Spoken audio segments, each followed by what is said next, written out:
Wake up, it's time for freedom, baby. Wake up, it's time for freedom, baby. Wake up, it's time to fly. Wake up, it's time for freedom, baby. Wake up, it's time for freedom, baby. Wake up, it's time to fly. Wake up, it's time for freedom, baby. Wake up, it's time for freedom, baby. Time to fly.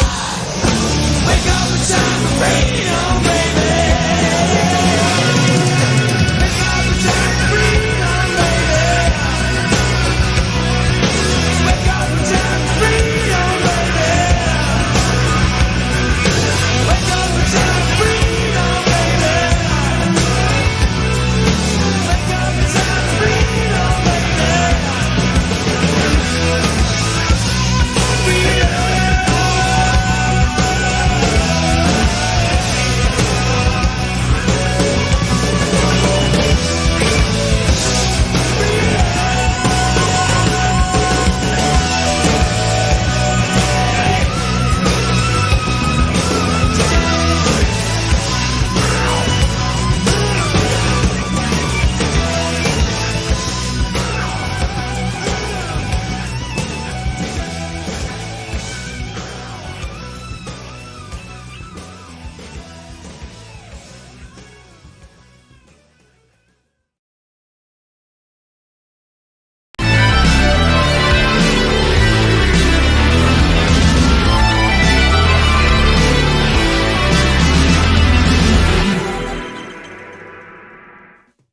What's up, cyberspace cadets?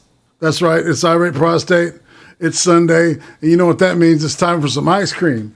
And the idea behind ice cream is pretty easy. Most people consider ice cream to be a treat, and to me, a treat is talking to somebody that I'm interested in, somebody I find fascinating. And today's guest is no exception to that. I've talked to this guy a couple of times, but it's usually been in a group setting, so we really haven't had a chance to sit down and shoot the shit one-on-one, and I'm really excited to introduce to everyone the one and only Buzz of the Hive. On. Hey, man. Say that again. Hey, thanks for having me, man. I almost didn't boomer it, but slightly, just one sentence, okay? All right. What we're going to do is I start off with, talking about YouTube, and then I've got other questions about you personally, right? Yeah. And the whole idea is to give everybody kind of like a parallax, to what they may see or hear on the internet. So, and hopefully you'll enjoy it. So, that was good. And if you don't, just bite the pillow, man. All right. Yeah, I'll fake it. Make it right? That's right. That's right. Well, all right. So, what we do here. All right. So, how long have you been around YouTube, and what was the main reason that you decided to, participate on the other side of the screen? Well, YouTube, I got a personal channel. It's been there about probably 12 years now. Okay. But I just use that for a lot of the music, the songs that I wrote and stuff, my performances. And then I started, I was working third shift, and I was getting bored at work online. So, watching the girl fight videos, just kind of, all the screaming and the ratchet girls and all that crap, Then I come across burying with the what do you call it? Moldy locks. That that girl at Berkeley got clocked, and that was Bearing was my gateway channel to this side of the internet. So. Your gateway drug. That's right. Yeah, I thought, hey, I can do this stuff. I thought. And I started going. I said, I realized that all my takes are already out there. Like, I just watch everybody else. I'll just make. And to do it with the production thing, man, it's a lot. It's not as easy as it looks, man. Well, I mean, sitting there, like some of these guys are sitting there talking on a microphone and stuff, and then going to do their thing. I said, but it's like I think I'm repeating what I'm hearing, and so it's like I'll just do some crazy stuff on my channel, that small little bite-sized videos that hey man, you got spare 2 minutes? Hey, I can fit you in between. I'm like a commercial. My videos between the other people got, hour long videos or 15, 20-minute videos. Mine are all bite-sized where, you know what, boom. Man, and I love those kind of videos too. I cannot stand well, I'm not going to mention any names specifically, but there's a couple that, I mean, they give 3 minutes worth of information and it takes them 20 minutes to do it. And or they repeat the same thing over and over. And, yeah, it's like, it's like I'm a fucking goldfish and I'm going to fucking forget that.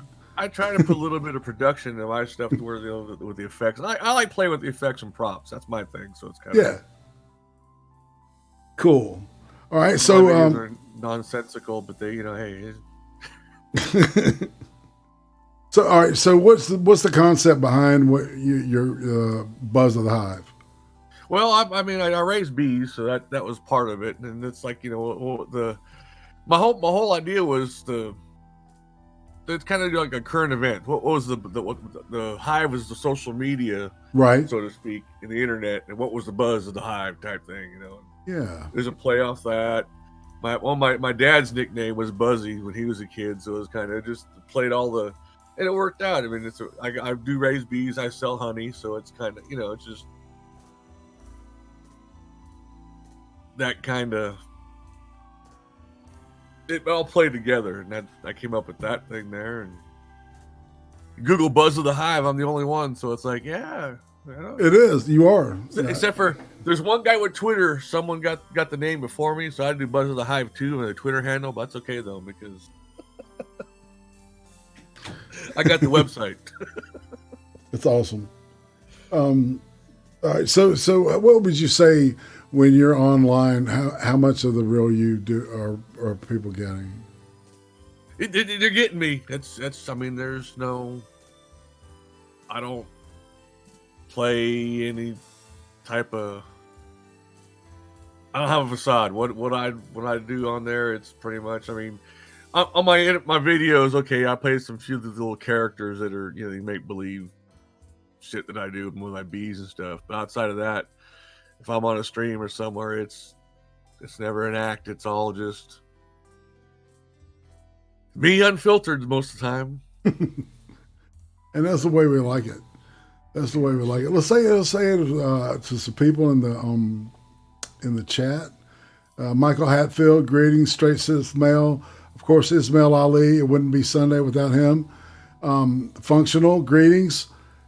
Gaming and yelling, of course. Stallman's Forge, you've been wrenched. So has Gulf City Johnny Blaze. Let's see, memes. What's up, man? Boom, Uzi Q. Holy shit, my wife's here. Oh, I better. Anyway, I believe that's all I can see for right now, y'all. So Dar, of course. Sorry about that, and Philip Daniel, and Brad Young. So. If I forgot you. And at this point, I do want to remind you that at the end of the questioning of my questions, we'll solicit the chat for questions. So jot any down you might have during the course of the questioning. The course of the interrogation. God damn it! Can't speak English. We really get the answers from you. Oh man, so is there a food from your childhood that you hated but now you like it as an adult? Blue cheese is one of them. Oh yeah? Yeah, I mean, I tried it one time as a kid. I couldn't stand it, but now it's kind of like I don't have it all the time. Everyone's like, hey, you know what? Blue cheese dressing on the salad and stuff. There's a few of them. Mm-hmm. I think a lot of it was because you had to eat it. And so, the natural rebel, I don't like that shit. No, I don't like it, or because all the other kids at school didn't like the green stuff. Oh, it was green. I didn't want to eat it, That's right. Green is bad. But, all right. That makes sense. Blue cheese is, I think it's an acquired taste. Yeah, it's just, it's like my first time when I had a beer. That was I worked at my family campground.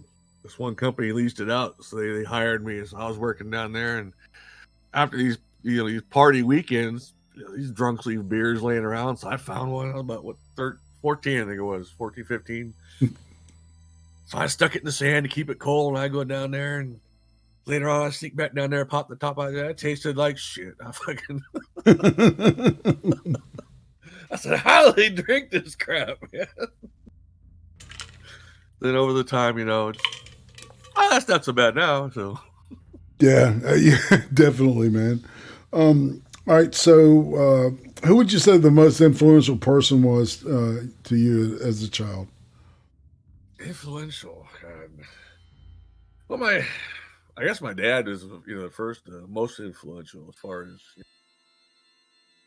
the guy's a jack of all trades, and he just does it all. I mean, shit, he's helping us build our house out here, so it's like but he's 77 and he's still going like a damn rocket. So That's awesome. That's awesome, man. So what kind of kid were you? I was the oldest my mom kept, so put it that way. That's a story I found out how I had a half brother was another situation. No, but I was the oldest growing up, and I was kind of reserved all until I went in the Marine Corps. I was kind of always hesitant, didn't want to, wasn't the popular kid, wasn't I mean, more people knew of me than I thought they did, so I was kind of like I said, reserved and shy, so to speak. I mean, once I got people I knew, I was I had fun and I was talkative and stuff. I just wasn't really outgoing, so to speak, like I am now. Right. So do you have a favorite holiday or season that has special meaning for you? Well, the last 3 months of the year. Yeah. It starts off in October. Well, my birthday kicks it off in September. And you go into Halloween, and you go into Thanksgiving, and then Christmas. You get at least the two of the holidays I decorate for. So that's nice. So what puts you in the Christmas spirit? What's the one thing you do every Christmas? Season. Oh, it's just the Christmas carols are the one, but it's always the old claymation videos. Yeah, man. Or TV shows. I mean, being back when you're a kid, this is dating. So many people never seen this before. The TVs had 13 channels, and only 6 of them had something on. I was going to say, and you were lucky if you had 4 that had anything, any programming, man. 5 of them had static, and then what happened though? Up to Christmas time, each week, the ABC or NBC, they had their own Christmas special. One had Charlie Brown, one had Santa Claus is coming to town, and one had Frosty the Snowman. So it was like us kids had our own hour of TV that our parents sat us down in front of us while they sent us off to bed. So we actually got to watch. It was all exciting because it's each night, each week, and then there was the Christmas time was coming, so it kind of geared up. But now it's like with the cable and shit, it just kind of ruined the whole thing for me. But yeah, I know, man. Running the Christmas Story for fucking 48 hours, it's like it's a good movie, man. But I mean, come on. It's the internet. You get Christmas stuff right now on cable TV if you get the right channel. You got Christmas 24/7. I mean, that's right. It's every day is Christmas, right? Yeah, every day I pushing up daisies. I'm telling you. Well, if you could go back and talk to yourself at the age of 8, what would you tell little Buzz? Well, I'd tell him, don't worry about what other people think about you, because most time your biggest critics are afraid to do what you're doing. Interesting. That's good, man. I found that out with karaoke. That was another fucking interesting fucking. My reserve unit. I did 4 years in the Marine Corps active duty. Then I went to reserves, and they sent us out to Minnesota. And I was the only one from my unit out there. And we set up with a forward party, and we did a real good job. So this captain took us out to this dinner at this bar. Well, I didn't have enough money for food. I had about $15 in my checking account at the time. And luckily, I found an ATM that did $5 increments. I was like, cool, right on, man. It'll get me some beer. Well, I was in there, and some of the guys were messing with me and put me up for doing Birds and the Bees in karaoke. Now, I played in the band in high school, but getting in front of a microphone in front of people was not my forte at the time. And so I was like, nah, I blew that one off. And then I'm getting drunk and talking to this, chick over here. Is like, oh, I'm going to press her. I'm looking in the song list. Well, there's Take This Job and Shove It, Take this job and shove it. I can do that part. It's all right, cool. I didn't know the rest of the lyrics, but they come on the TV screen. You just read them, and I'd be good. All you heard was "Take this job and shove it," and then quiet. But then I realized, though, after doing that, your biggest critics, the ones that'll talk, "Oh, you sound like shit." You ask to go up and do it. Well, I'm not gonna go up there and do it, but Yeah. And I realized, it's just people that are a lot of your critics. I say, that's. They won't go up there and do it, so just kind of don't worry about what they say, because you're gonna find, like, comedy or anything, some people are gonna like what you do, some people aren't gonna like what you do. I've got to say, and this is an iratism, okay? People say that those who can't do teach. Well, those who can't even teach become critics. That's true. That's the next step, man. Ba-doom-tsh. But that's those who can do, those who can't teach, and those who can't teach are critics. I think teachers are underrated with that statement. But man, it's like talk to a critic. It depends. Some teachers are worth their weight in gold, and some are just kind of taking up space, doing time. Yeah, they're like they're in prison. All right. So, what were you like in elementary and middle school?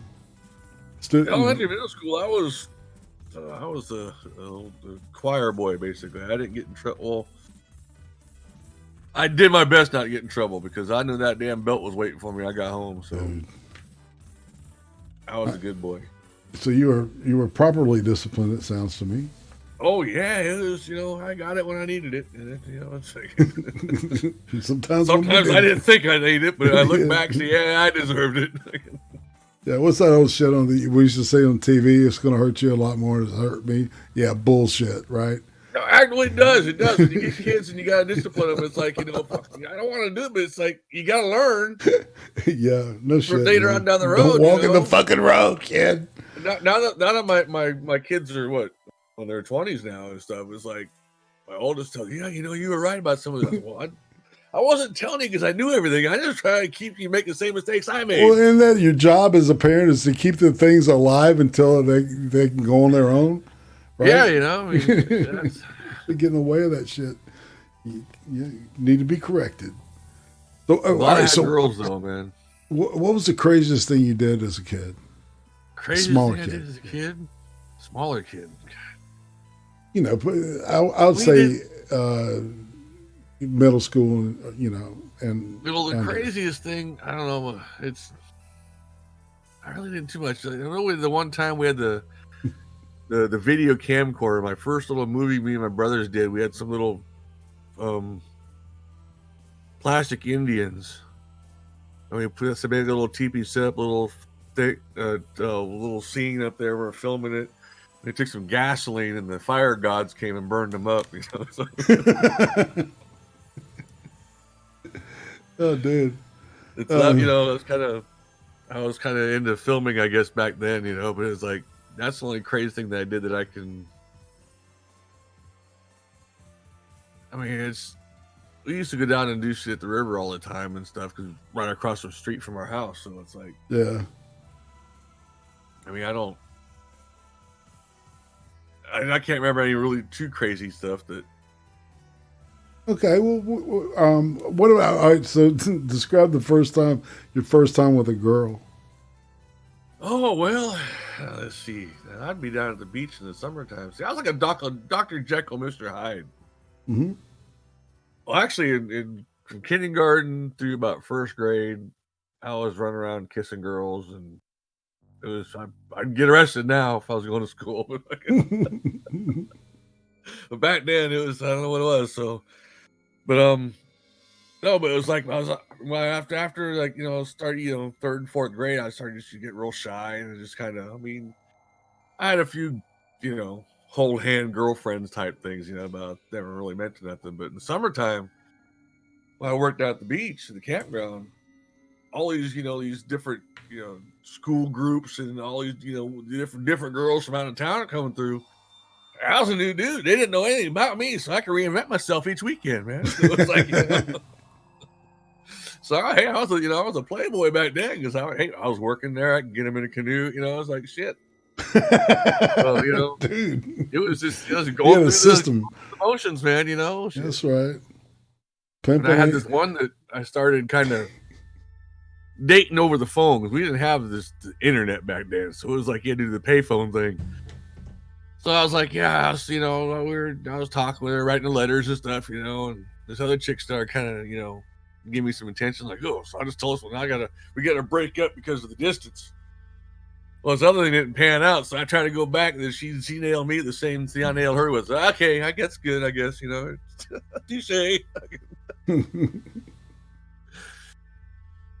What about the first time you got fucked up? Oh, fucking drunk. Oh God, I was working down at the beach, and some of the repeat customers we had come back every year. They started giving me some Seagram's 7 and Seagram's 7 and peppermint schnapps, and I started getting fucking a little lightheaded and shit. And I was pulling canoes and I was working. Well, all of a sudden, here comes my dad and my brother's down there. And, oh fuck, I'm done, man. He's gonna fucking kill me. So I'm trying to fucking stand straight, not fucking stagger or anything. The goddamn sand gave out from underneath me, so I kind of stumbled a little bit, like, oh fuck, man, I'm done. He never noticed. It was a good thing too. Schnapps is something else, man.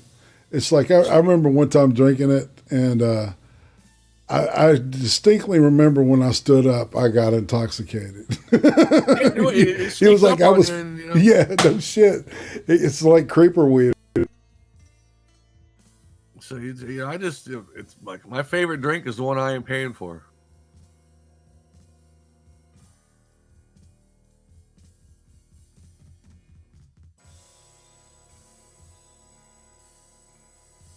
What happened to my damn?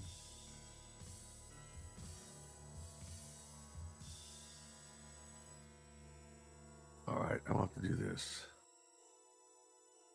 My shit just bugged out, so.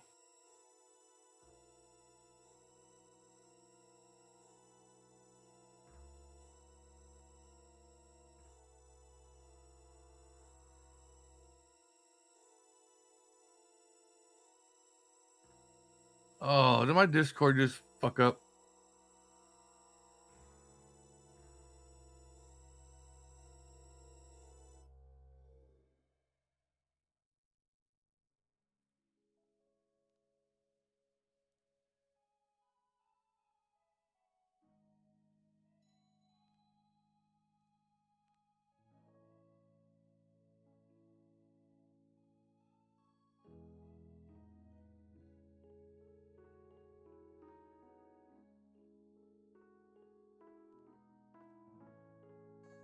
Or is it Irate that lost? I know.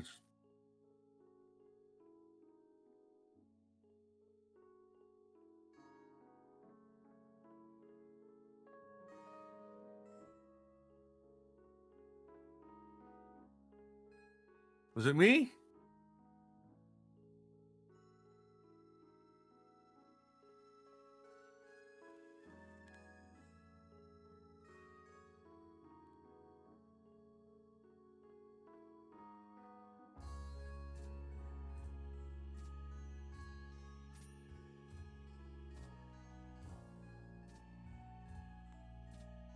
Well, I must have screwed something up because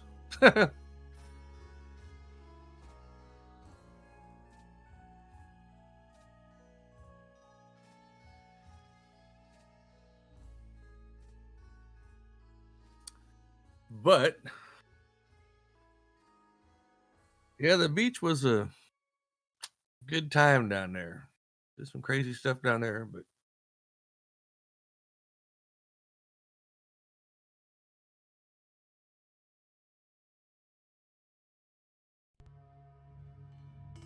Okay, chat. What do you want to know? Let's keep this thing going. Jarhead stories. Oh, okay. Well, yeah, that was. There's You ever see I had to make a improvised nuclear shelter one time.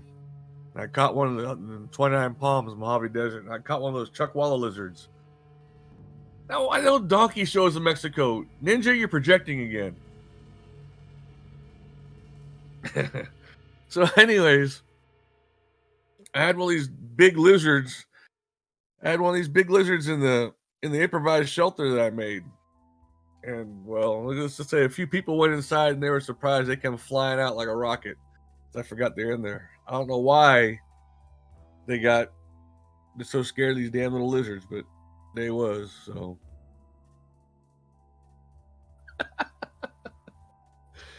Oh, God. Hey, Doc, what's going on? When you get Buzzmead? A few more months and I should have the first batch that hopefully won't be rot gut stuff, so.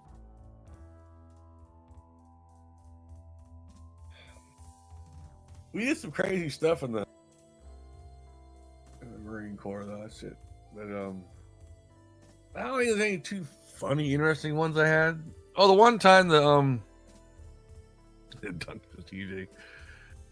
one time we were at Bridgeport Mount Warfare School, and they passed out the rappelling rope seats. I was at a working party, so I came back and I started practicing making a new. Check 1 2. Didn't like that too much. All right, I'm back. I told you. Hey, there we go. All right. I thought it was me.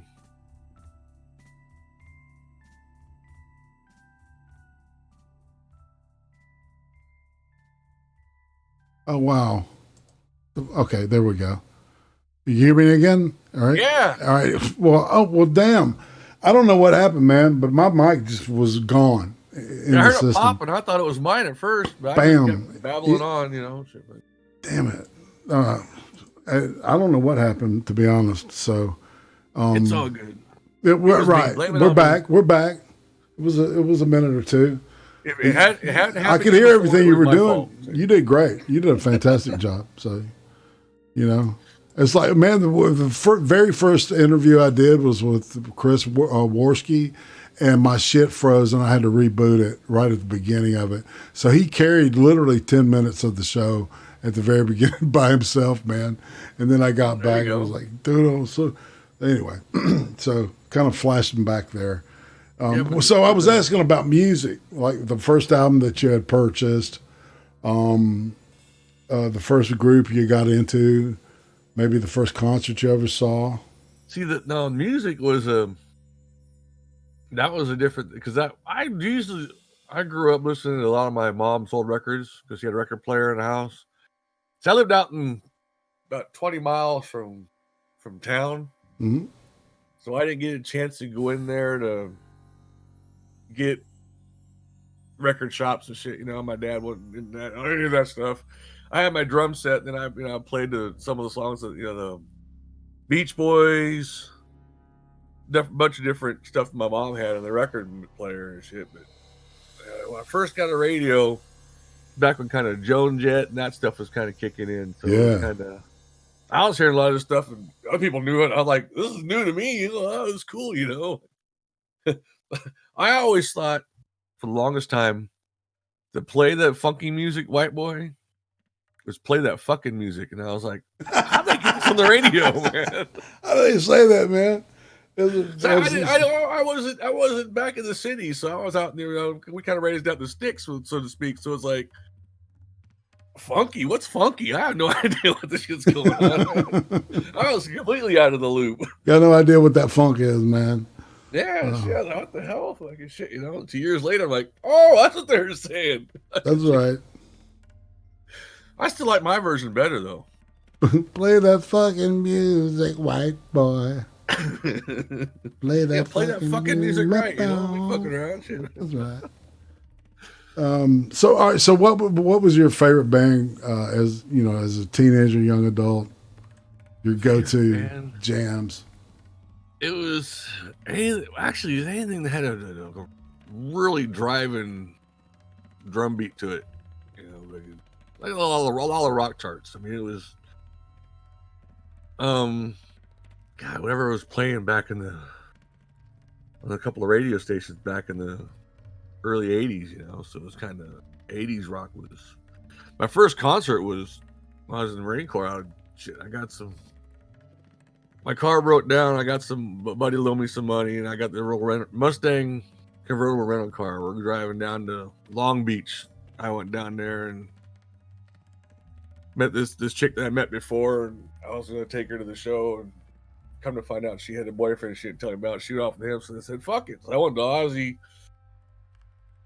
I ran into this one guy that had he didn't have tickets. So I said, "Hey, I just sold him the face value." He was buying me the beer because I wasn't 21 yet, and I got fucked up. Watched Ozzy with a Metallica open it up. That was a good show there. Dude, I bet that Master was of wicked. Puppets, man. Damn, that was a great tour, I'm sure. Yeah, I saw Ozzy. I can't even remember the opening act, but it was with Randy Rhoads 2 weeks before he died. Oh Yeah, it was wicked, man. They were both shit-faced drunk. It was. You know, it's like, and Ozzy's vocals were going through all this electronics. They were trying to auto-tune him, and it wasn't working because auto-tune didn't exist then, man. They had going through a flange and some other shit, a compressor. It was weird. Oh, fuck. Yeah. So, what about guilty pleasure music? Like, Guilty pleasure music. yeah, I like Poppy. See, she's my guilty pleasure. I like right now. I listen to a lot of the old '80s stuff, the top 40 shit. A lot of that stuff, but I wasn't into it at the time, but now I look back, it brings back some memories and stuff. So I was like, yeah, that's cool. Yeah, the more modern music I hear, the better the music I heard back then. Yeah, it's like even shit I didn't like, you know, it's like, well, that's not bad. It's like, well, the new country is so pop. I said, if I want to listen to pop, I'll listen to the original stuff. No shit. Like the old, or the country Bon rock, Jovi, the Southern rock, the Southern rock, all the old, the '80s rock bands, Quiet Riot, absolutely, Motley Crue, like Judas Priest. I mean, a new band that I come across that I like is Sabaton. Dude, Sabaton's the shit. Everybody, if you're a fan of Conflagration and heavy metal, the Sabaton is tailor made just for you. Everything they do is about war. All their songs are about war, and it's awesome. they got that one, the Devil Dogs. I'm probably biased to that one. Yeah, no shit. Exactly. They got one about I think the first SS Panzer Division. Yes. The Russians. That takes some talent to take a war accurate, portraying a war accurately in music. Yeah, no doubt, man. So what was the first concert you ever went to? Was it Ozzy Osbourne? Oh fuck! I'm sorry. That's okay. No, to be honest with you, man, that little glitch kind of fucked with me. It's all good. Shit. I don't like it. I don't do this with normal people. It's okay. I'm not a normal person, so we're all good. So all right. So moving on to high school, what was your 4 years in high school like? 4 years in high school, like I was kind of I would call like the wanderer. I didn't fit to any of the cliques, but I knew enough people to where I fit in. I could kind of go in and go into that group. I didn't really belong to them, but I could associate with them. Mm-hmm. See, luckily for me, I went to school a year early because of my birth date. So a lot of the kids I was growing up with, like a year or two older than I was. That's right. I was wondering why these guys are fucking monsters and what the hell's happening to me and shit. I find this later out. They're all walkers. Like, oh, okay, this is why they're a couple years ahead of me. Man. But in Little League though, the baseball outside of school, I was up into where I started in the senior league. A lot of these guys were juniors and seniors in high school when I went in there. Right. So I knew enough of them, so nobody fucked with me. As far as, the freshmen and stuff, I didn't have none of that getting tossed in the garbage can shit. Everybody knew me, and I was, I got along with everybody, so it was like, hey, that was pretty cool. I was like, I didn't get messed with. You're another one of those people that I can't find anybody that doesn't like you. I try to, treat everybody equally until they, you give me reason to fucking, piss you off. Then I just kind of just ignore you and go away. I feel that, man. What about unless you come at me, then okay, play, we'll dance, motherfuckers. Feeling froggy? All right. Jump, just don't land on my lily pads. All I gotta say. That's right. So do you plan on going to your 20-year class reunion? That was years ago. Oh, well, okay. Your next class reunion? That's the next one. Let's see. What was it? Would be the. I might just change that. You got a point there. 83. Shit. What was it? Well, this year is be the 40th for the people who graduated in 80. So, I got 3 years for my 40 shit. Okay, you're my sister's age then. Uh-oh. See, I'm going to get a call from her. She's listening to this. That's okay. All right, that kind of brings us up. All right, so what happened with you after high school? Why don't you talk after about high school? I got in the delayed enlistment program. My parents had to sign the papers for me to enlist in the Marine Corps. I didn't go right after high school. I went in August, so I still had my summer to go and use the story. I could go out and die in combat, baby. Come on, Had to milk that shit before I went in there, I bet you did, dude. The funniest thing was before I went to boot camp, I never went to the senior prom because I wrecked my car got in a car wreck. Dude was doing 70 to 35 on a blind turn. Ooh. And I was turning left, and he had no front brakes. And of course, I was driving Chevy Impala, so I'd head on, dude, fucked the car up on the frame. And so for some reason, the chick didn't, her parents didn't, because the prom was too far or whatever. So they're fine. I didn't go. But, so that shit fucked that car up. No doubt. I got a ticket for it because I was failing to yield or something or shit. This one cop. Well, it was funny because my mom saw the wreck. I ran in the fucking yard. The cop asked me if I need a tow truck. I said, hell no. I went and got my dad's backhoe and fucking pulled the car out of the goddamn street. My mom thought I was going to kill the cop and bury him. And so it did cross my mind. But fucking. So I'm in court. And the judge is getting there. Well, you got 6 months probation. And I started laughing on the way out. My mom's, what are you laughing for? I said, Mom, 3 of the 6 months I'm going to be at boot camp. I ain't going to be driving shit anyways. That was funny, man. I laughed at that one. I get out of that punishment. I ain't going to be driving nothing anyways in boot camp. Shit. Well, you got any insane boot camp stories? There's one, you get all kinds of, you meet different people. The boot camp was an experience because you meet people from all over half of the United States.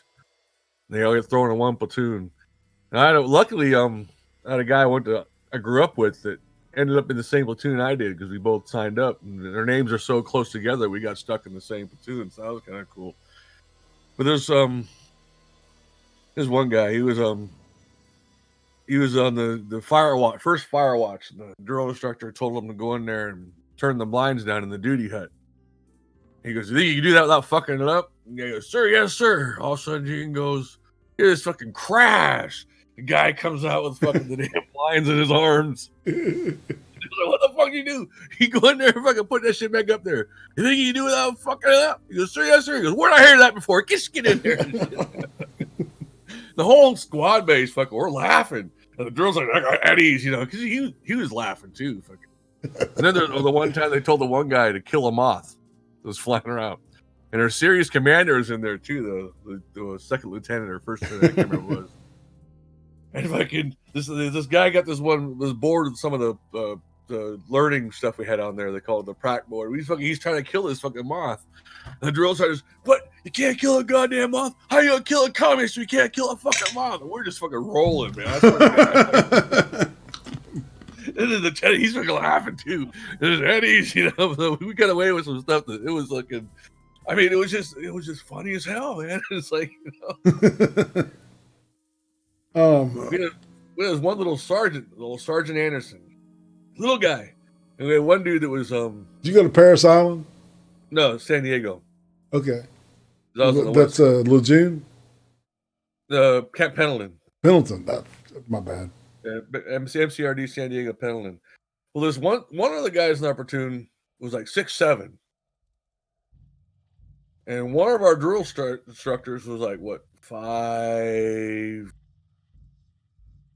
or so. He was shorter than me. He had to stack up foot lockers to get up this guy's face. That was funny shit, man. Yeah. So what was his nickname? The big guy. The big guy. I didn't have a nickname for him. I can't remember. I remember his name was Sanborn. He was tall. Shit.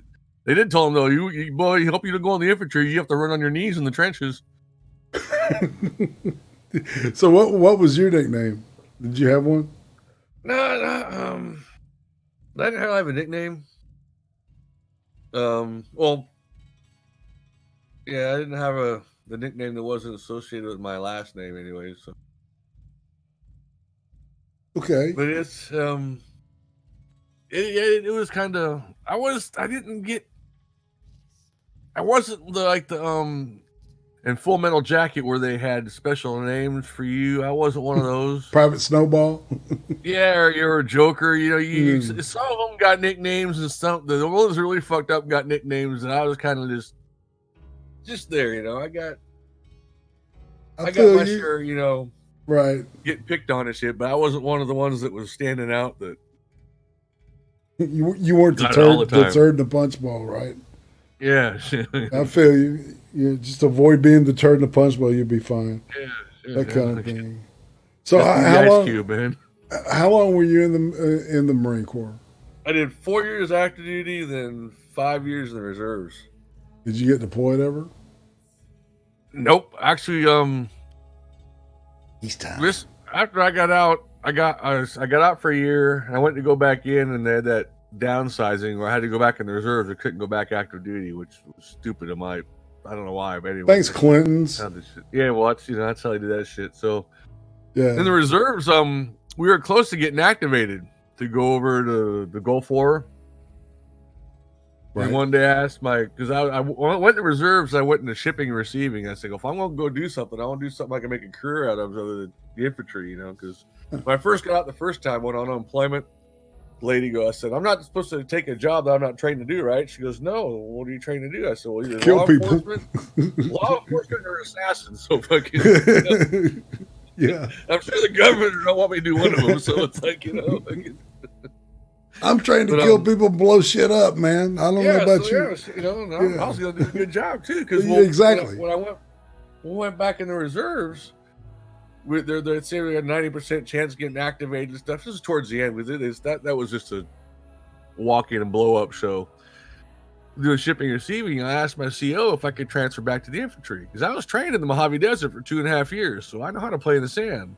He goes, no, we can't do that. I said, well, sir, if we get activated, y'all wake up one morning, I'm gone, my rifle's gone, and the ammo's gone, but sit back and watch the show. And the look on his face is like, this guy is fucking crazy. You know, I said, you all trained me to blow shit up, and I'll be damned if I ain't gonna do the best job I can.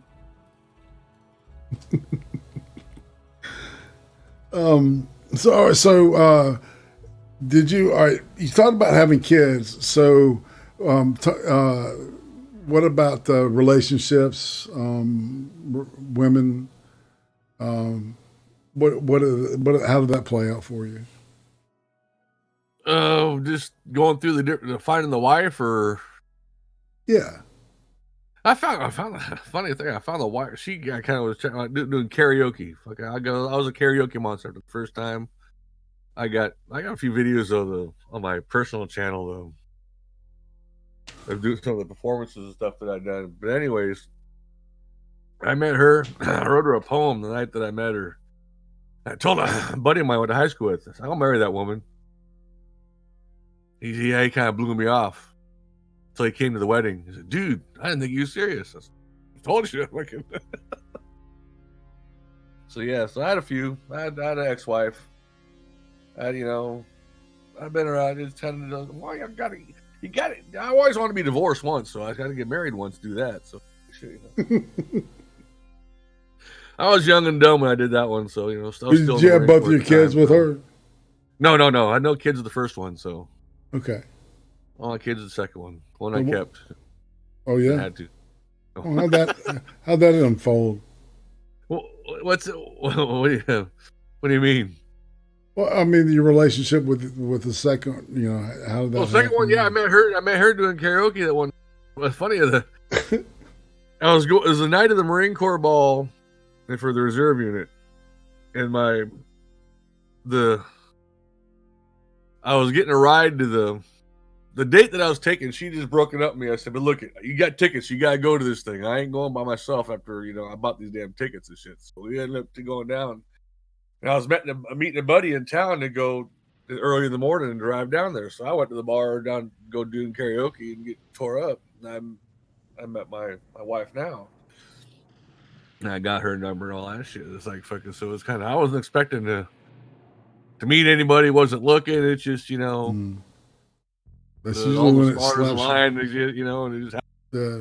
When you ain't looking for it, it's one that slaps you upside the head. That's what I'm saying. That's I tell people, don't quit looking. Fucking. And then once you're with that person, all the pussy on the planet comes at you now. Oh yeah, I know. It's like a vibe. It's like they know you're not looking. They know you're married. Yeah. Man, that was crazy. This guy I knew the one time we were going out drinking after was it before we went out before the Denny's before or after we went to the bar and shit. And I had my hand on the table and she didn't see my wedding ring and stuff. She gonna hand me a napkin and shit. Like I pulled my hand back and said, "Oh, I'm sorry." I said, "What are you sorry for? You ain't done nothing wrong yet." Fucking shit. She wanted my number. I was like, "Oh, all right, that's kind of cool, shit. Thank you all, but shit, fucking." I'm flattered. Yeah. That was back when I was wearing my Western gear too, so it was kind of a cowboy at heart. Cowboy hat, and then some of my Western shirts and stuff. I worked at a Western wear store too, so I do a lot. I sing a lot of country music. I do actually a lot of different stuff. Man. Yeah. Are you into boots? Oh, I got my boots. I gotta get some new pair though. It's fine. You only resole them so much before they fucking. Yeah. Yeah. Well, it I sounds haven't like worn them much lately, but it's. Well, that's the I'm in it to win it. If you got the boots, you're definitely down to clown with that stuff. Oh yeah, it's it's true hardcore country. No, serious. It's I wrote a few songs, and actually some buddies of mine in California might pick a few of them up, and then I said, "Dude, run with them, man. If we make any money off them, we'll talk about that later." Fucking shit. Just get my name on the CD. That's all I want. So did y'all finally cut an album? No, these guys they're actually not on my personal. They what had happened one night. They were playing this one club that did karaoke. But the karaoke was before they came on, and so these guys heard me sing a couple of times.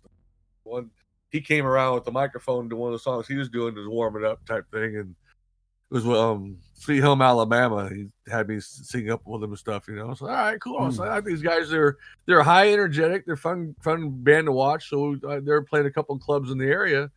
So I went and checked them out. Well, lo and behold, they pulled me up on stage with them and singing a couple of was it Family Tradition or Friends in Low Places? Oh yeah, versus that one shit. I was like, fuck. I was like, yeah, right on. So it's like we started talking and stuff, and shit. I drove one show 3 hours for them.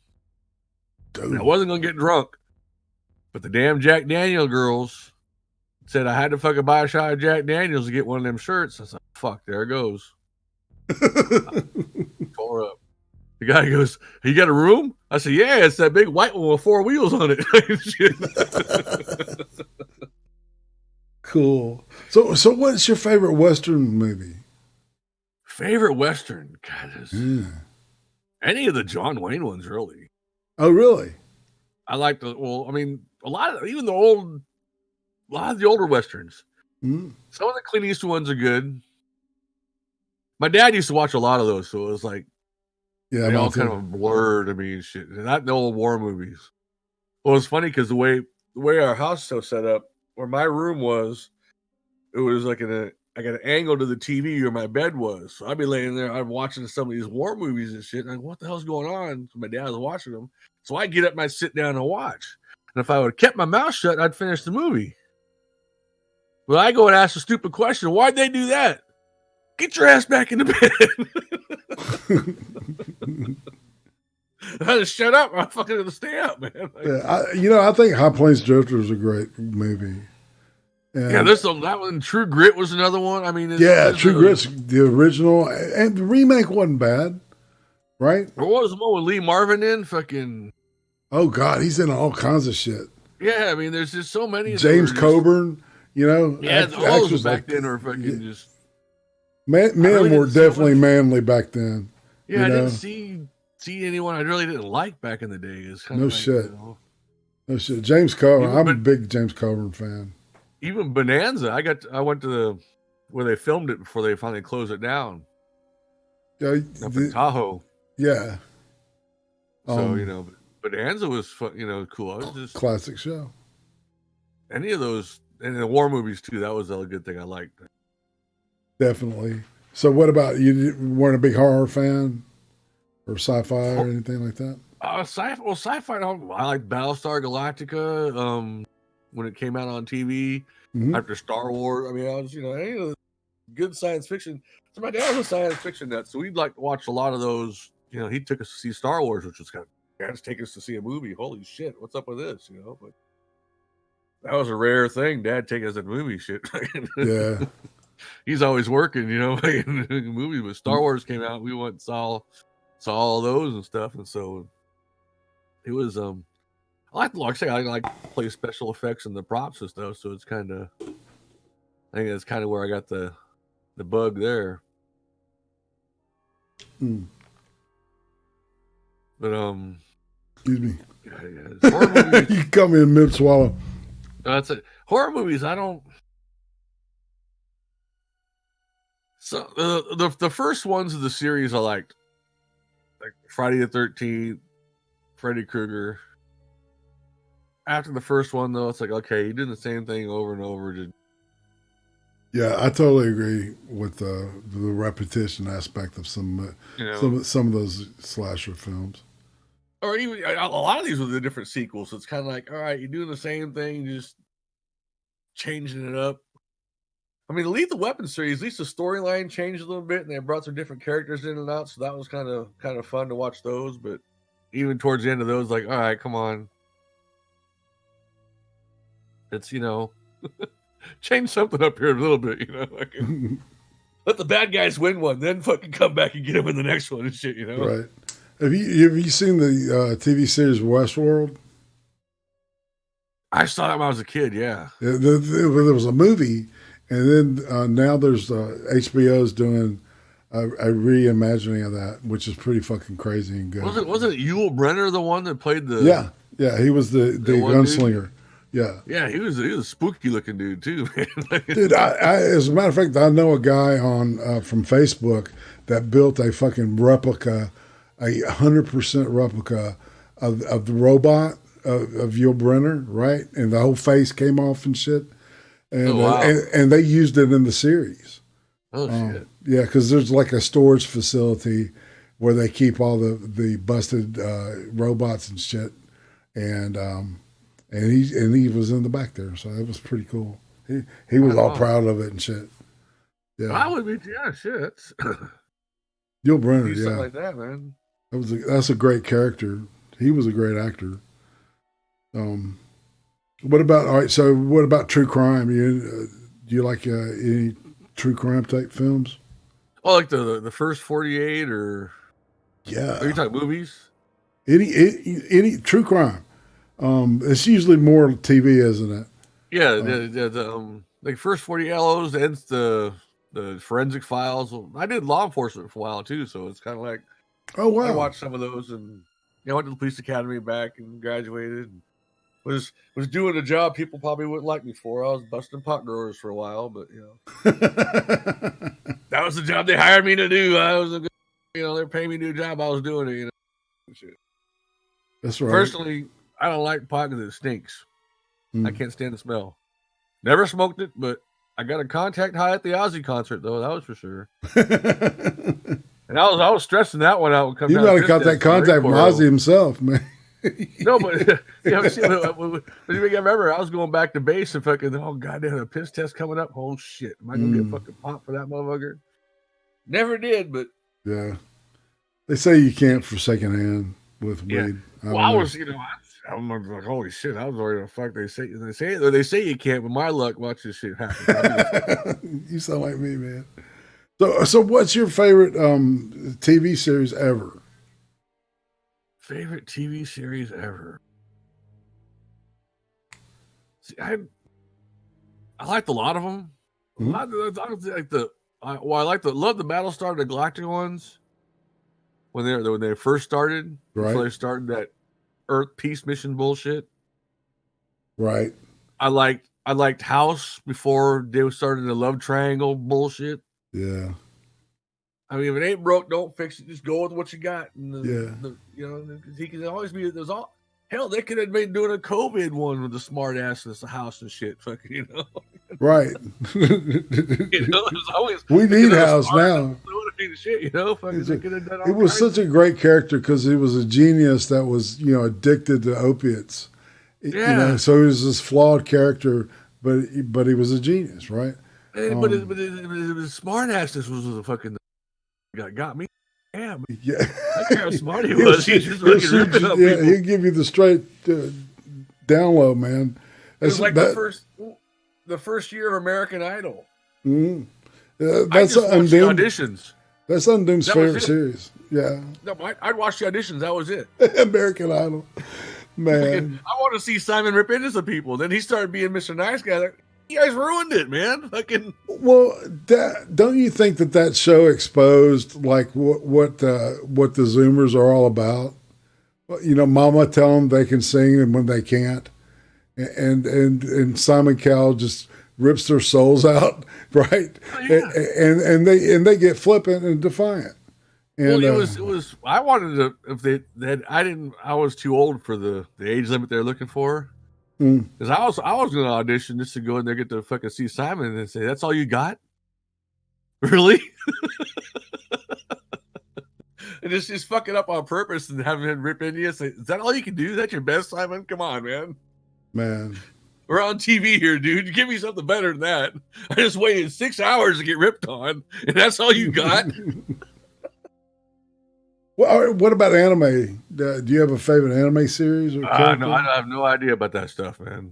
That is something that I never got into, and I think the closest I ever got to that stuff was Speed Racer. Oh yeah, yeah. That's definitely that's where it ends, right? That's there. The original anime. I think it's the first one the U.S. adopted. Yeah. So bingo. Yeah, I remember it too. Mach 5 and shit, man. That's right. Well, we've got weapons that can do that now. Yeah, shit. Scramjet technology stuff. I love that shit. So what about tats? Are you tatted up, bro? Nope. There was my platoon sergeant in infantry training school had a little thing before we went to Liberty, and I kind of agreed with them. He goes, "Well, you're gonna drink, don't drive. Drive, don't drink. You're gonna go out. Remember these words: if it smells like fish, it's a tasty dish. If it smells like cologne, leave it the fuck alone." It also, if God wanted you to have earrings, he'd have made you a pin cushion. If he wanted you to have tattoos, he'd have made you a scripto pad. Remember that the Liberty briefing for the rest of my life. That's funny shit. That's funny as shit. What about scars? Do you have any scars? I got some scars. Actually, I was wounded in the Marine Corps at a party. Did you get a Purple Heart for it, man? No, but I'm kidding. We're out there partying on the river. Some guy threw some blanks in there and shit. And they started popping. Uh-oh. That piece of brass flew over there. I picked it up, and all of a sudden, I feel something tap my leg, and it was fucking bleeding. So I took some Bacardi, poured it on it, wrapped a sock around it, and kept partying. That Monday morning, I went into sick bay. I felt a lump in there, and they x-rayed it. There's a piece of brass the size of a dime on my leg. Yeah, man. And the doc said, we can't take it out because it might cause more damage to leave it in there. So they just left it in there, right? So I'm like, I was getting ready to get out. And I went in there and they had him take it out. And then one doc goes, why didn't they take it out? I said, look, man, I was a lance corporal going against a bird colonel there. Fucking, I wasn't going to argue with them. Right. That's the way I got this shit here. I told him it was a 30-06 round some civilian threw in the fire, so nobody get in trouble. So after they took it out, I said, I got a Purple Heart for this? He goes, well, you weren't in combat. I said, dude, you were at the party. They both laughed. That's nice. All right, so did you ever get any piercings? Nope. Are your nipples pierced? Nope. Like a Mario Cuomo's? No governor, no. Uzi told me that she could see Mario Cuomo's nipple piercings the other day. Yeah, there's a picture of it on the line somewhere, man. Like, holy shit. That's something I really didn't want to know. No, I mean, it was just kind of like, you know, someone noticed this shit. I was like, okay, I don't. Thanks, wife. Right? You know. Yeah. Man, so how long y'all been married? If you don't mind me asking. Guys, 26 years, something like that. Ah, man. Yeah. So me and Uzi too. So what's your key? 26 to life. So what's your advice, or what's your secret for? It's just fine. You know, all marriage does is make all your fucking problems into one. Mm. You gotta get along. We still have our, little yelling matches every now and then, and you're pissed off at each other. But it's just, you gotta just let it roll off your back, and tomorrow's another day. You just gotta. I was going to say, it's sort of like the internet problems everybody gets in there. Everybody gets so fucking caught up in, he said this, they said that. It's just let it go. Yeah, it's just words. There's bigger things. There's bigger things to worry about than fucking than the little argument you may have had and shit, So that's just how we've been doing. Sit there, we'll have our fights and shit, and we'll go in there, and then we'll forget about it, and something else come up. We just right now we're trying to get the house built, and this COVID crap killed because my dad was supposed to coming out this month to start working on the foundation, but that killed that shit. So it's like, all right, Evil Dead Ed donates $3. Buzz is a good dude, and I will talk about your great grandfather's lore when the dead zone is over. Oh yeah, I got a ghost in the family ghost, man. Really? He's an outlaw too. Crazy. So all right. My seventh great grandmother was the first lady of the United States. Wow. So you're related to Martha Washington? Is that what you're telling me? Wow. Yep. Now that's kind of cool. How did you find that out? Did your family always know it? My grandmother told my mother years ago, but she told so many lies to my mom that my mom didn't really believe her. It's kind of like, yeah, sure, right, you're whatever you say, and shit. Well, then Ancestry.com came out, and we started tracing the stuff down, and sure as shit, it's right up in there. Then I found out, doing a little more research, that George Washington was one of the biggest brewers after he left the White House. One of the biggest what? Brewers. Oh, yeah. Oh, I'm sure. If you go to Mount Vernon in Virginia, because there are laws they can't ship it, they make his recipe still. They found it in the archive, and they brew it distill it the way it was done back in the 1700s. And they can't ship it, like to Yeah, because Virginia's alcohol shipping law, one of those antiquated. You can go in there and buy it and drive out with it, but they just can't legally ship it. That's crazy. So it gives me good reason for a road trip every now and then.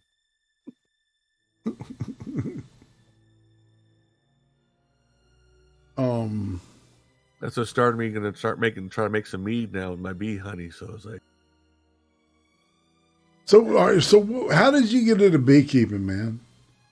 yeah, my father-in-law had an old beehive. I get and said some shit, but I was always kind of I saw some of the is that, and then I went to the local feed supply store, the dog food and stuff for the dogs. They had beekeeping supplies there. So, this is pretty cool, you know. And then, of course, get on YouTube, they tell you all about the stuff. It's like, all right. And then there's a local place here that I get the first hive from, the nucleus, which is 5 frames of laying queen. And I started up, and then they do all the work mainly. I check on them once a couple times a year and let them do their thing and snake some honey from them, man. That's cool, man. Is it relaxing to tend to it? I need to get a different veil because the heat and it gets hot and stuff. But outside of that, it's kind of cool. You sit there, they do their own thing, and I'm gonna try to start making some more videos on that aspect when I work the hives and that kind of stuff. So, what is the most useless talent that you have? Most useless talent. I got a bunch of them. I got a bunch of them. Making crap that I can't sell. That could be my useless talent and shit. Making bottle lamps out of whiskey bottles and some of my props that I make, like those microphone lamps I use in some of my videos. Got 4 of them up there still. I think I sold one so far, I think. So in 40 years, what do you think people will be nostalgic for? God, that's hard to say. Different. Never float your boat type thing. Hell, fucking 40 years ago, I wouldn't have told you people are going to be buying pet rocks. Right. Some guy googly eyes on a rock and sells a pet rock and make $1 million off the shit. I mean, fucking, it's insane. Who knows what it's going to. It's like when people say, or everybody goes, well, this is worth. I said, dude, if it's worth that, get it now, because as soon as that person has that money dies, it ain't worth nothing, man. Whatever you got is only worth what you have. The guy across from you has in his hand to give to you for it. So that's it. That's values of things. A book may say it's worth $100. Well, good. You find the sucker with that $100, and good. Other than that, as soon as that guy dies, it ain't gonna be worth nothing, man. Exactly. I've got like 20 long boxes of comic books that are fucking. It's like, well, they paid $3 million for a penny. Yeah, no. Is it some rare penny? Like, why? Right. Dude, if you got money to burn, I got a pocket here. You can fill it up. Donate, man. And I'll make you some rare thing. It'll be rare, believe me. Let's see. So if you could know the absolute truth to one question, the absolute and total truth to the question, what would you ask? God, that's an interesting one. I haven't thought about that. I haven't thought about it because you're never going to get the absolute truth. So it's kind of like, I don't know. I'd probably ask a question of one of the biggest conspiracy theories is to shut everybody up about it for a while. Yeah. I don't know which one, but there's so many of them, but it's fucking just one of them. Just, okay, get off that one now. Let's go back to something, Really? Let's see. If you could go back in time and spend a week with anybody, who would you spend it with? Oh, fuck. I'd probably go back and spend the week with Chesty Puller. Oh, dude. No shit. Some of the stories he could tell and be drinking with him, I said, shit. Yeah, a man's man for sure. Or go back, Great hero. Or really, I go back to spend a week in the Tons Tavern when they first started the Marine Corps, man. Well, and he was at Guadalcanal. Yeah. Go back when they first started enlisting people in the Marine Corps. Yeah.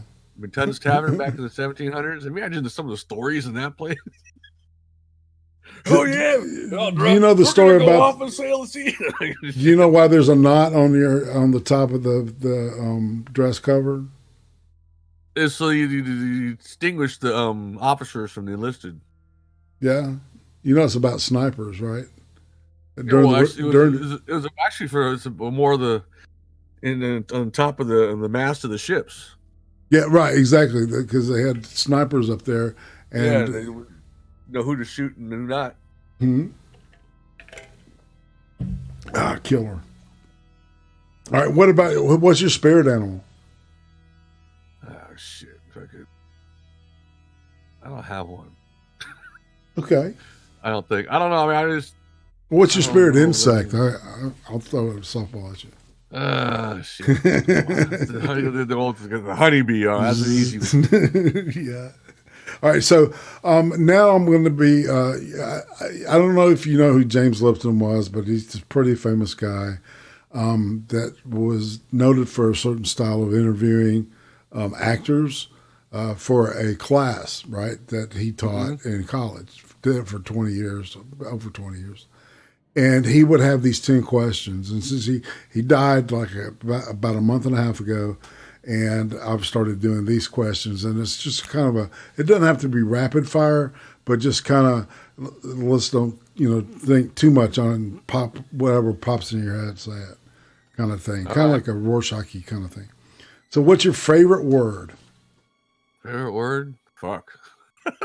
I guess that's just. Okay. I say it a lot, so it must be my favorite.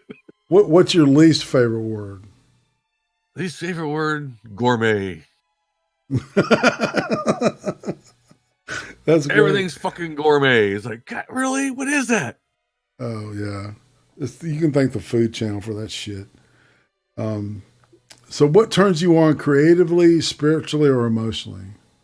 What gets your motor running? Yeah, just a lot of good music and just emotions. Emotion at the time just puts you in good, bad. I used to have my drum set where I have a bad day at school, I beat the hell out of it, or some chick would say, "Yeah, she go to the dance with me." I fucking just rock this. So it's kind of yeah, that's cool. So, all right, what turns you off? Oh God, stupid people. What's your favorite curse word? Oh shit! I think that's the same as my favorite word. They can be. I mean, shit. They're one of the same. I'm a Marine, so it's kind of like. Well, and it's so versatile, It's a lot of uses there. Yeah, depending what the inflection and the tone you use, it can mean so different things. It's versatile, right? So what sound or noise do you love? Oh, explosions. Oh wow! What sound or noise do you hate? Go boom. Sound or noise do I hate? People crunching on shit. Sorry about that earlier. Then. No. I didn't notice it there. No, but it's like you hear someone munching after a while, like shit. Right, I feel you. Can get annoying as hell. What profession? Crackling bags and shit like that. Just fucking. Other than your current profession, what is something that you would like to attempt to do? I get all my songs recorded. That'd be nice. Here. So, what profession would you not like to do? Profession I'd not like to do. Oh, be a waiter. I heard that. When I worked at Burger King one time, they wanted me to get management. And I said, I have to work the front register, right? They said, yeah. So I can't do it. So why not? I said, the first time a guy come in with a double Whopper, cheese, large fries, and ask for Diet Coke, I'm going to smack him. No shit. All right, and the final Lipton question, or pivot question, is if heaven exists, what would you like to hear God say when you arrive at the pearly gates? Welcome in, son. You served your time in hell. Here, here. Good answer. I like that. It's kind of it's a paraphrase of the Marine Corps one. I can't remember the saying that one of the chants they do and shit. But. All right, and this is the point where I tell the chat, all right, if you got questions for Buzz, go ahead and start putting them in the chat, and make sure you put a couple of question marks after, so I'll know a couple before and after. If you don't do it before, I'll probably say it anyway. This has been a weird day. It's because I'm here. I'm telling you, man. No, it's really. It's like funny. The wife and I will go to a restaurant. It'll be dead till we get in there. And all of a sudden, everybody's like, "Where the fuck do people come from?" Yeah, like, no shit. Bring the crowd. Like, oh, well, start giving me money, people. Come on, man. Exactly. All right, so we're back at the. I said we'd start talk at YouTube and we end at YouTube, right? Yeah. So who would you say is a criminally under subscribed YouTuber on this corner of the YouTubes? There's a bunch of them that's in our little group of. You're one of them. I mean, there's. I can't really pick them all out. I just do fucking. It's a hobby. I'm not, I feel you. It's kind of, but there's some of you guys like you do these interviews constantly, Doc. There's just a bunch of them that do different things that really it's getting that end. Well, YouTube's I think kind of got this tail end of its like it's like any of those multi-level marketing things. Once the first one's in, exactly, are good. Now you get to the point now where you come in late, you forget about it, man. Just have fun with it, and then don't get too worked up if you're not getting the sub count, whatever. Because hey, shit. All right, Doug Dog wants to know what your favorite Jody call was.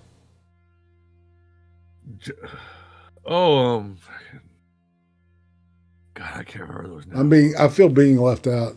What is a Jody call?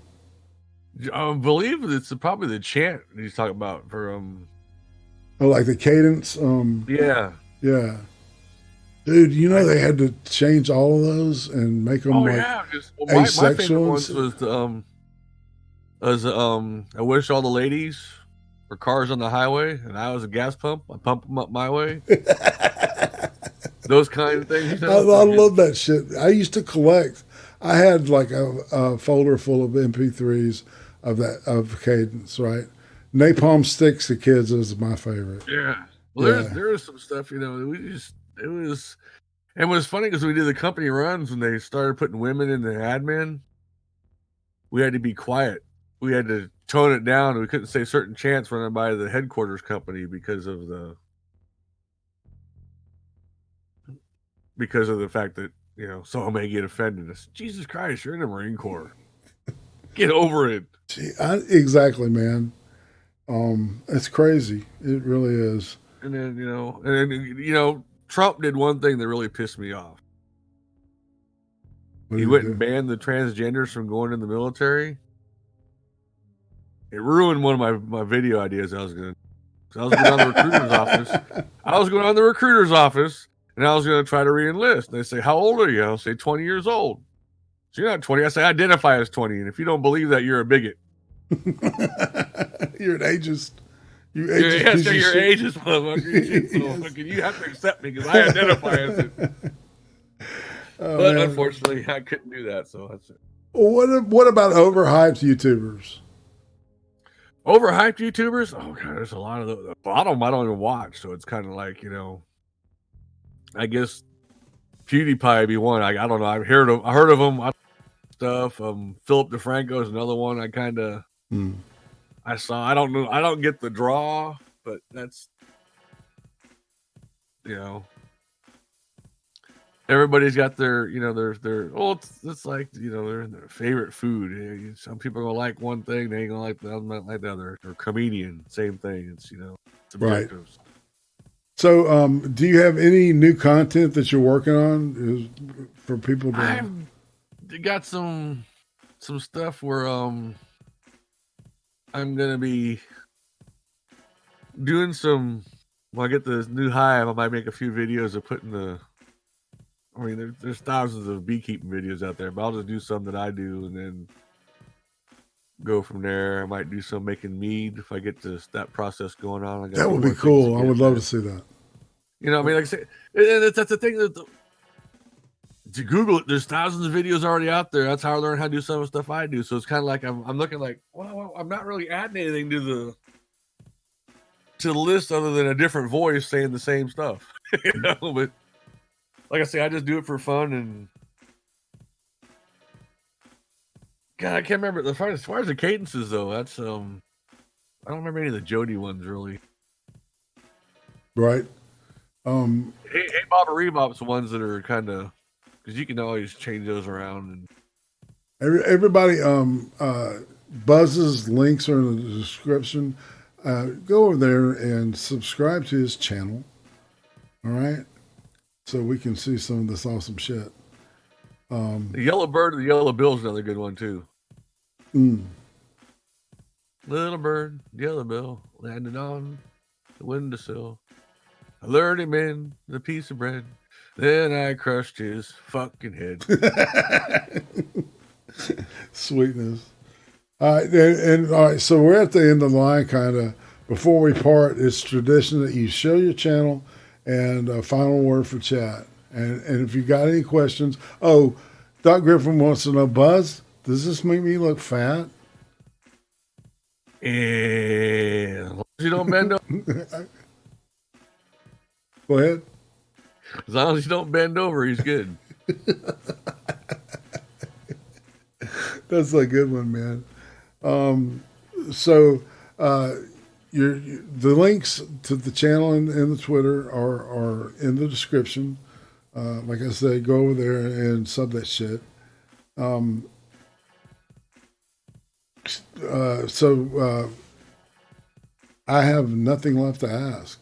All right, guys. So as far as my channel goes, like I said, I'm a jack of all trades, master of none. I got some poetry on there. I got the Space Force B videos that I was starting up that I was going to try to play with. I got a few ideas with some other creators I'm going to try to collab with and do some fun stuff, you know, with effects. And like I say, all my videos are, I think the longest one's like 3 minutes. So it's kind of, you get a decent little intro, quick, whatever it is, boom, and out. And I very rarely anymore, actually, I don't beg for e-beg. So you don't get my videos, you don't get the 2-minute sponsorship or I'm demonetized because I ain't monetized and I never will be. Okay, so I say, you know what? You were gonna hold your shit hostage. If you ever see a pop that you like, that you might want and want to make another one, because I do custom flasks. Like I make some flasks for Suit Yourself. I've done some for Poisoning the Well bottle. Oh yeah. The etched glass. You know, DM me and I will work it out. I can do vinyl decal stickers. Your logo is a little bit difficult because there's too many colors in it, but yeah, I'll work on a vinyl sticker for you. I might have done like psychedelics at some point in my life. I'm just going to throw that out there. You think? Come on, man. Maybe a couple. You're pulling our legs now, shit. Well, dude, man, touched them in your life, man. This has been honestly, this has been a pleasure, except for the glitch, man. You've done exactly what everybody else does. You know, you come out here and you show off, and you show up, you show off, and just I appreciate your being so candid, man. It's awesome. Yeah, it's anytime, man. Shit, it's just fun. Indeed. So it looks like we don't have any more from the chat. And I do want to promo next week's, which is going to be pretty big. It's this lady named Rarist. And if you look at her channel, she's got a couple of subs. And she talks about Game of Thrones, science fiction, TV stuff, etc. And she's really fun. She's really fun. She's more fun than a barrel of chocolate dildos. Just saying. I'll take your word for it on that one because. Well, she's doing a stream tonight. She'll do a live thing after Westworld. I just don't know how fun chocolate dildos would be. It's just kind of. Well, we're talking red hair and deep cleavage. So no, but I'm talking this you're using the chocolate dildos. I mean, it's like, are you holding it or are you on the working end or the receiving end? That's what I want to know. Yeah. It's just it can be fun one way, but not too much the other. You know. Yeah, it's usually chicks that light up when I say that shit. So, yeah. What was it? Some comedian said he was happier than Jim Neighbors with a wheelbarrow full of buttholes. Golly! Yeah, surprise! He was a Marine too, wasn't he? I think the character was a Marine. You know, Gomer. Yeah. All right, let's say goodbye and get out of here, man. All right, man. Everybody, thanks, chat. You're unique and because you're awesome. And I didn't pay for you. Not everybody can say that phrase. I have never paid for subs. So I can't either. I'm so poor I can't afford attention. Shit. Indeed. Well, let's say goodbye. Say goodbye, Mr. Buzz. See you later, everybody. Thanks for showing up. It was fun. Every week on Friday, midnight Eastern, the Creem stream, the weekly world news for YouTube. Sundays, 5 p.m. Eastern, the ice cream interviews. Fascinating people. Thursdays, 8 p.m. Eastern, hot takes with the Butter Baron. Watching horrible shit so you don't have to. Subscribe to Irate Prostate now. Once again, I want to thank the chat. You're awesome. And we'll see you Friday.